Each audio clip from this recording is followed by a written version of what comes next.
ओम नमो भगवते वासुदेवाय। जय श्री राधे, हरे कृष्णा। प्रिय श्रोताओं, आज के इस वीडियो में आप श्रवण करेंगे माघ मास महात्म्य का 22वां अध्याय। लेकिन उसके पहले सुनिए सर्व मंगला की कथा। बहुत समय पहले की बात है। एक छोटे से गांव में एक गरीब ब्राह्मण परिवार रहता था। उसकी एकमात्र संतान थी सर्वमंगला। वो जितनी सुंदर थी उतनी ही पवित्र और सरल भी, मानो चांद का कोई टुकड़ा ही हो। एक दिन उसके गांव में एक अमीर व्यापारी आया। जब उसने सर्वमंगला को देखा तो उसकी सुंदरता से बहुत प्रभावित हुआ और उसी क्षण उससे विवाह का प्रस्ताव लेकर उसके पिता के पास जा पहुंचा।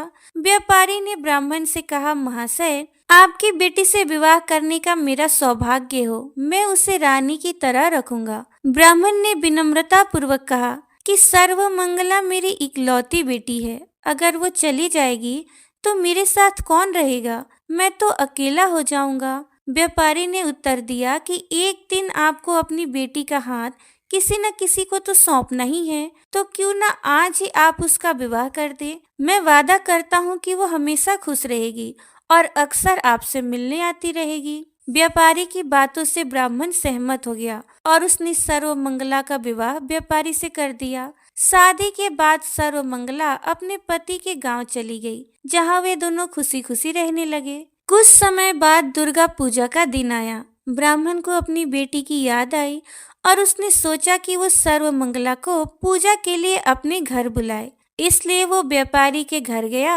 और उससे अपनी बेटी को साथ ले जाने की विनती करने लगा। लेकिन व्यापारी ने मना कर दिया। उसने कहा, आज हमारे घर पर मेहमान आ रहे हैं और वे सर्वमंगला से मिलने के इच्छुक हैं, इसलिए उसका यहाँ रहना जरूरी है। ब्राह्मण ने बहुत विनती की, लेकिन व्यापारी अड़ा रहा। निराश होकर ब्राह्मण गांव के बाहर की ओर लौट रहा था। तभी उसे अपनी बेटी की आवाज सुनाई दी। जब उसने मुड़कर देखा तो सर्वमंगला दौड़ती हुई उसकी ओर आ रही थी। ब्राह्मण ने चकित होकर पूछा, सर्वमंगला, तुम यहाँ कैसे आई? सर्वमंगला ने मुस्कुराते हुए कहा, पिताजी, मेरे पति को आपकी चिंता हुई, इसलिए उन्होंने आपके साथ मुझे आने की अनुमति दे दी। ब्राह्मण की तो खुशी का ठिकाना न रहा। वो सर्वमंगला को अपने साथ घर ले गया और दोनों ने मिलकर पूजा की तैयारी शुरू कर दी। जब पूजा का समय आया तब ब्राह्मण ने सबसे पहले माँ दुर्गा को भोजन अर्पित किया। लेकिन जब वो भोजन कक्ष से लौटा तो उसने देखा कि सर्वमंगला वो भोजन खा रही थी। ब्राह्मण ने उससे डांटा और फिर से भोजन बनाकर माता दुर्गा को अर्पित किया, लेकिन सर्वमंगला ने फिर से वही किया। ब्राह्मण ने गुस्से से पूछा, तुम ऐसा बार बार क्यों कर रही हो? सर्वमंगला कुछ नहीं बोली, बस जोर जोर से हंसने लगी। उसकी हंसी से ब्राह्मण घबरा गया। अचानक सर्वमंगला का रूप बदल गया। उसके स्थान पर माता दुर्गा प्रकट हो गई। ब्राह्मण के लिए ये नजारा अविश्वसनीय था। उसने हाथ जोड़कर कहा, हे माता, मुझे क्षमा करो, मैंने आपको पहचाना नहीं। मेरी बेटी कहाँ है? माँ दुर्गा ने मुस्कुराते हुए उत्तर दिया, पुत्र, मैं जानती थी कि तुम्हारे साथ क्या हो रहा है और तुम्हारी भक्ति से प्रभावित होकर मैं स्वयं तुम्हारे पास आई हूँ। मुझे देखकर प्रसन्न हो, मैं हमेशा तुम्हारे साथ हूँ। ये कहते हुए माँ दुर्गा अदृश्य हो गई, लेकिन ब्राह्मण का हृदय माता के आशीर्वाद से भर गया। उस दिन की पूजा उसके लिए अविस्मरणीय थी, क्योंकि वो अब अकेला नहीं था, माँ दुर्गा उसके साथ थी। तो प्रेम से बोलिए जगत जननी माँ जगदम्बा की जय। अब सुनिए आज का अध्याय। लोमस जी कहने लगे कि पूर्व काल में अवंती देश में वीरसेन नाम का एक राजा था। उसने नर्मदा के किनारे राजसूय यज्ञ किया और अश्वमेध यज्ञ भी किए, जिनके खंभे सोने के बनाए गए। ब्राह्मणों को अन्न का बहुत सा दान किया और बहुत सी गाय, सुंदर वस्त्र और सोने के आभूषण दिए। वो देवताओं का भक्त और दान करने वाला था।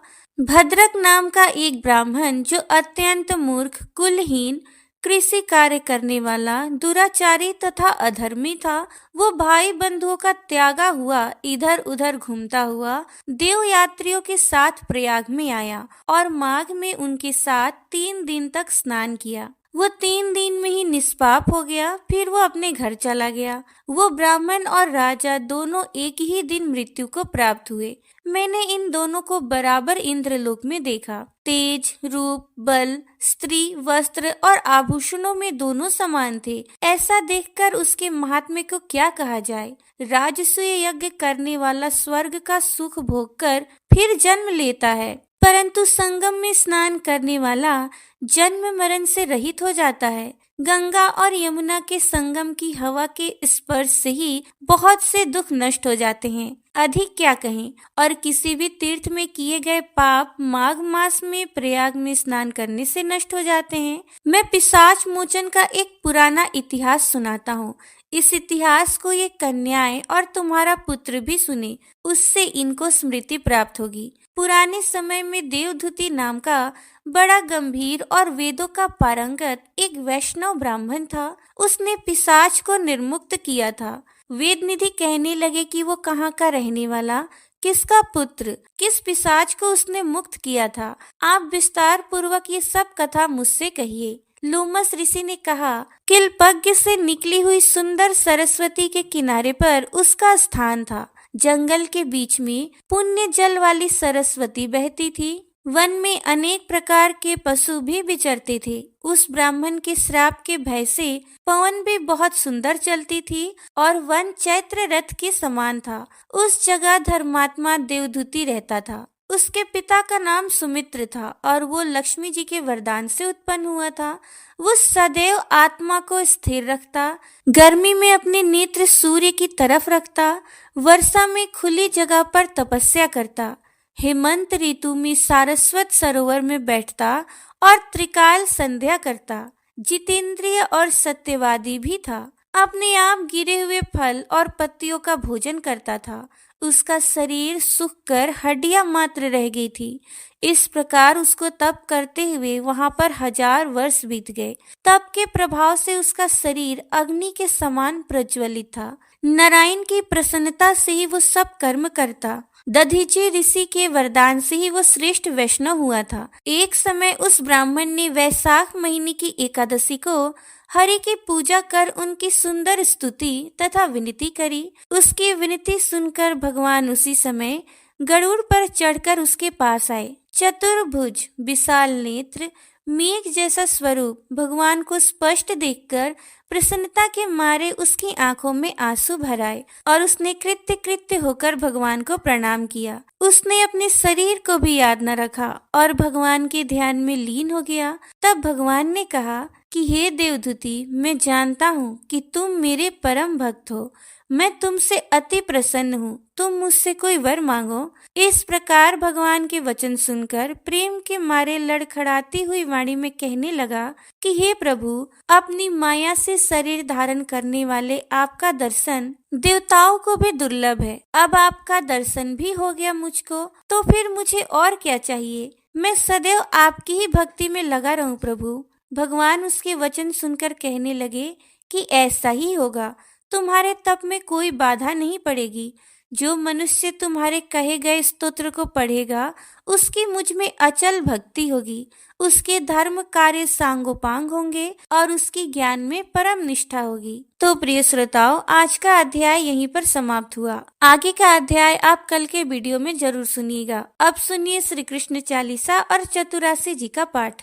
बंसी शोभित कर मधुर, नील जलद तन श्याम, अरुण अधर जनु बिंब फल, नयन कमल अभिराम, पूर्ण इंद्र अरविंद मुख, पीतांबर शुभ साज, जय मनमोहन मदन छवि, कृष्ण चंद्र महाराज। जय यदुनंदन जय जगवंदन, जय वसुदेव देव की नंदन, जय यशोदा सुत नंद दुलारे, जय प्रभु भक्तन के दृगतारे। जय नट नागर नाग नथैया, कृष्ण कन्हैया धेनु चरैया, पुनि नख पर प्रभु गिरिवर धारो, आओ दिनन के कष्ट निवारो।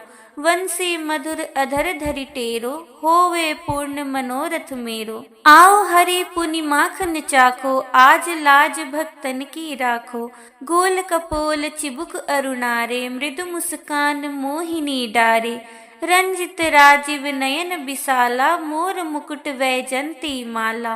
कुंडल श्रवण पीत पट आछे, कटि किंकड़ी काछन काछे। नील जलज सुंदर तनु सोहे, छवि लखी सुर नर मुनि मन मोहे। मस्तक तिलक अलक घुंघराले, आओ कृष्ण बांसुरी वाले। करि पै पान पूत नहीं तार्यो, अका बका कगा सुर मार्यो। मधुवन जलत अग्नि जब ज्वाला, भय शीतल लखी तही नंद लाला। सुरपति जब ब्रज चढ़यो रिसाई, मुसल धार वारी वरसाई। लगत लगत ब्रज चहन बहायो, गोवर्धन नख धारी बचायो। लखी यशोदा मन भ्रम अधिकाई, मुँह मह 14 भुवन दिखाई। दुष्ट कंस अति उधम मचायो, कोटि कमल जब फूल मंगायो। नाथि काल यही तब तुम लीनी, चरण चिन्ह दे निर्भय कीन्ही। करि गोपिन संग रास बिलासा, सबकी पूर्ण करि अभिलाषा। केतिक महा असुर संघार्यो, कंस ही केस पकड़ि दे मार्यो। मात पिता की बंदी छुड़ाई, उग्र सेन कह राज दिलाई। मही से मृतक छहो सुत लायो, मातु देव की शोक मिटायो। भौमासुर मुर दैत्य संघारी, लाए 10 सहस कुमारी। दय भीम ही तृण चिर सहारा, जरा सिंधु राक्षस कह मारा। असुर बकासुर आदिक मार्यो, भक्तन के तब कष्ट निवार्यो। दीन सुदामा के दुख टार्यो, तंदुल 3 मूठ मुख डार्यो। प्रेम के साग विदुर घर मांगे, दुर्योधन के मेवा त्यागे। लखी प्रेम की महिमा भारी, ऐसे श्याम दीन हितकारी। भारत के पारथ रथ हाके, लिए चक्र कर नहीं बल ताके। निज गीता के ज्ञान सुनाए, भक्तन हृदय सुधा बरसाए। मीरा थी ऐसी मतवाली, विष पी गई बजा कर ताली। राणा भेजा सांप पिटारी, साली ग्राम बने बनवारी। निज माया तुम विधि दिखायो, उरते संशय सकल मिटायो। तब सत निंदा करि तत्काला, जीवन मुक्त भयो शिशुपाला। जब ही द्रौपदी टेर लगाई, दीनानाथ लाज अब जाई। तुरत ही वसन बने नंद लाला, बढ़े चीर भय अरि मुँह काला। असनाथ के नाथ कन्हैया, डूबत भवर बचावत नैया। सुंदर दास आस उरधारी, दया दृष्टि की जय बनवारी। नाथ सकल मम कुमति निवारो, क्षमहु बेगी अपराध हमारो। खोलो पट अब दर्शन दीजे, बोलो कृष्ण कन्हैया की जय।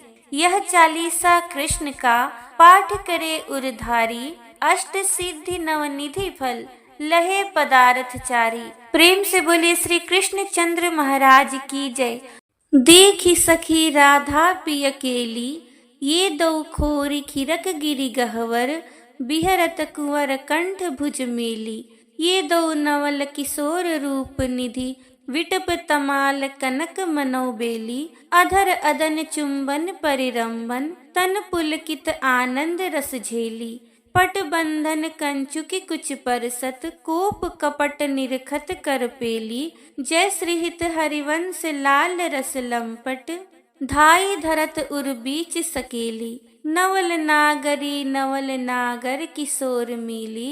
कुंज कोमल कमल दलन सिज्या रची, गौर सांवल अंग रुचिरता पर मिले।